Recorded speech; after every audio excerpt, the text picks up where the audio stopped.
Ok, donc on va essayer de mettre en pratique tout cela de l'autre côté pour pouvoir mieux illustrer ce dont on a dit. Donc, on essaie d'expliquer là. Donc, je vais me connecter. Ok, voici donc le lab en question. Là, je me connecte à mon compte. Je vais faire un petit coup de refresh.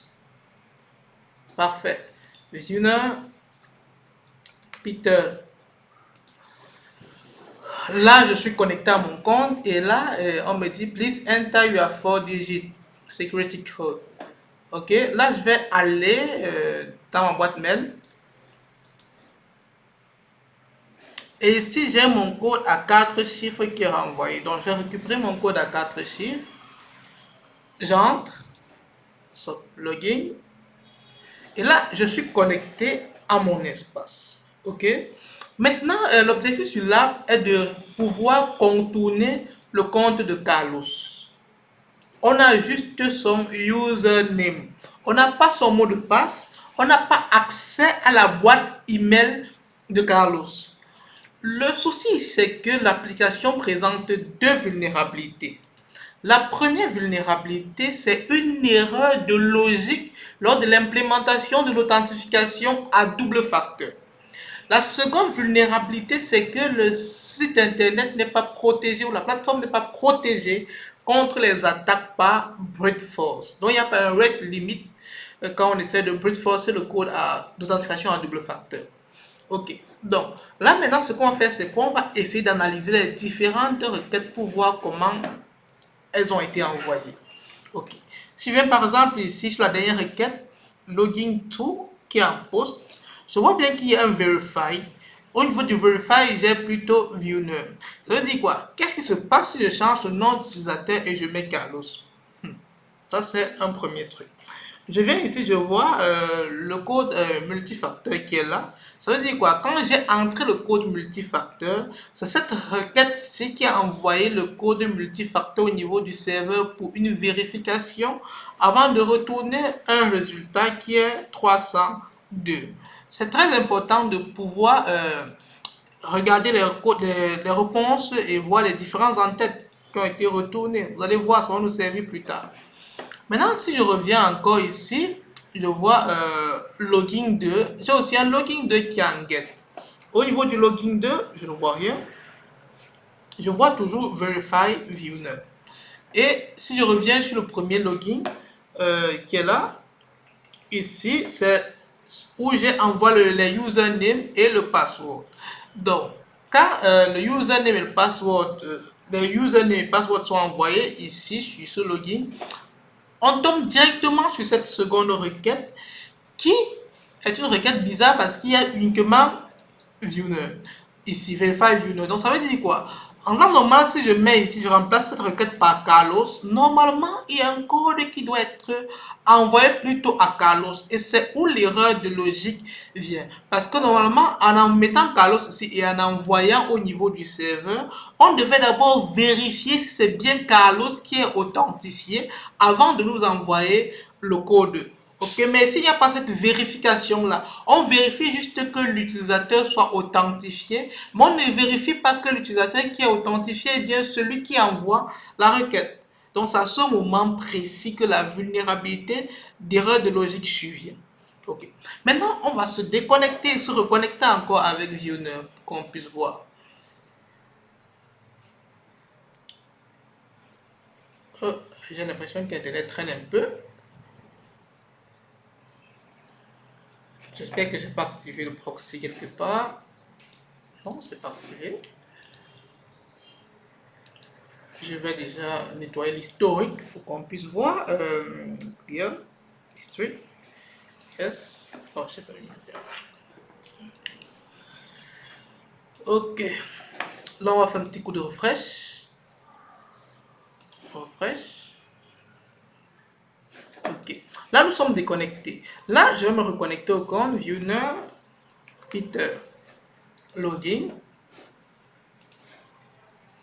Vous voyez que le code est à nouveau envoyé dans ma boîte mail. Si je retourne dans la boîte mail, je fais un coup de refresh.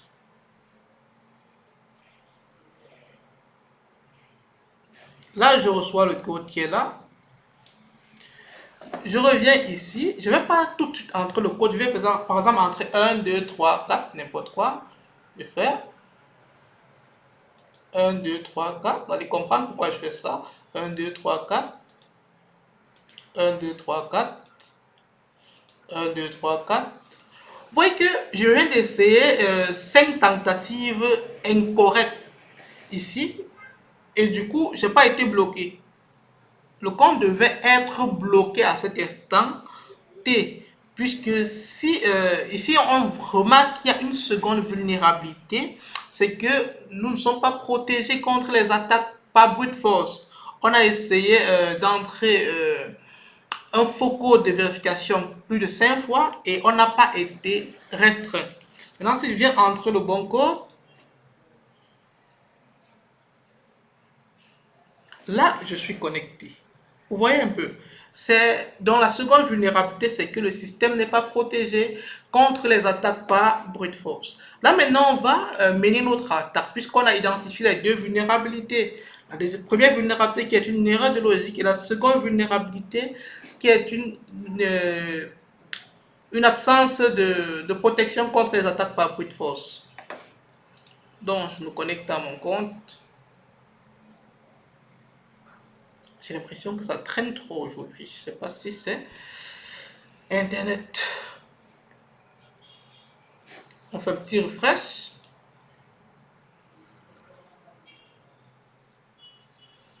Oh là là.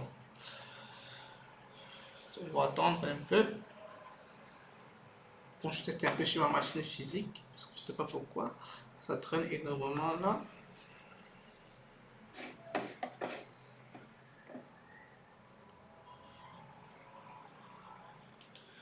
Ok, quelques instants. Je vais switcher de réseau pour espérer avoir une connexion meilleure.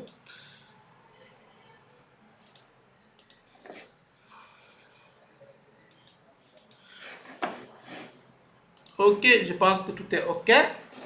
Je viens sur my account. Là, view name, Peter. Ok. Du coup, le code à 4 chiffres est renvoyé dans ma boîte mail. Vous voyez, on va voir. Vous voyez, c'est renvoyé dans ma boîte mail. Mais cette fois-ci, qu'est-ce que je vais faire? Je reviens ici. Au niveau, je reviens, login 2, Sanget, ok. Je vais faire clic droit, je vais faire send to repeater. Ici, au lieu de laisser viewer, je vais mettre Carlos. Ok, je fais send. La requête est bien partie, je vois 200. Si je retourne, je vais plus bas. Voilà quoi, please enter your 4-digit security code. Donc, vous voyez, voici le formulaire et voici le login. Vous voyez que le code a bien été envoyé. Il attend que j'entre dans le code à 4 chiffres qui se trouve dans la boîte mail de Carlos. Mais le principal problème, c'est que je n'ai pas accès à la boîte email de Carlos. Donc, je vais donc exploiter dans la seconde vulnérabilité qui est l'absence de protection contre les attaques par brute force. Et je vais donc essayer de brute forcer le code à 4 chiffres. Et je sais que j'ai environ 10 000 combinaisons possibles pour un code à 4 chiffres. Ce que je vais donc faire, c'est quoi? Je vais revenir ici. Je vais entrer n'importe quoi. Submit. Je retourne au niveau du proxy. Je reviens, login 2, post. Je fais send to intruder. Je reviens au niveau d'intruder. Et là, je change. Au lieu de Viewer, je vais mettre Carlos. Parfait. Et ici, je fais un payload position. Je fais add. Je reviens ici. Number, bien évidemment. Ici, je fais 0. Si on veut. 1, 2, 3, 4. 9, 9, 9, c'est bon, ça fait 10 000. Le minimum, c'est 4. Parfait. Donc, mon payload est prêt. Là, on peut lancer l'attaque. Je fais un start attaque. Et là, l'attaque est lancée. L'attaque par brute force est lancée. Vous voyez comment ça progresse. Tout ce qu'on a fait, c'est d'attendre que l'attaque se termine. Vous vous souvenez au début, je demandais de regarder les en-têtes. Parce qu'on avait, quand le code était vérifié, quand c'était correct, on avait l'en-tête 302 pour found. Donc, ce que je vais faire, c'est quoi? Je vais filtrer par en-tête directement là. OK. Apply. Et j'attends. Quand j'aurai 302, ça va apparaître sur le filtre.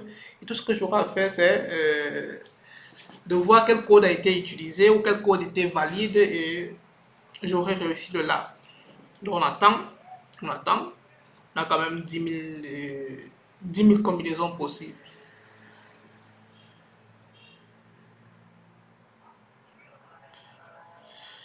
Donc on va attendre que cela continue.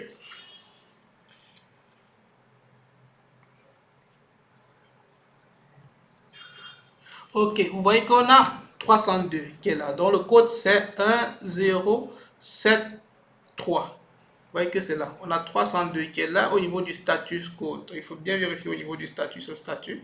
Là, si je fais clic droit, je fais Show Response in Browser.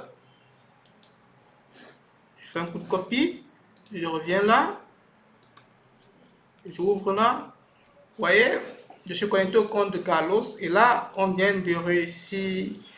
Là, on vient de se connecter au compte de Carlos en contournant le système d'authentification à double facteur. Ok. Donc, ce qu'on va faire, c'est quoi? Je vais donc couper pour qu'on vous passe à la séance de questions-réponses. Si vous avez des questions, des préoccupations, des incompréhensions, vous la posez pour qu'on puisse répondre et passer au prochain module.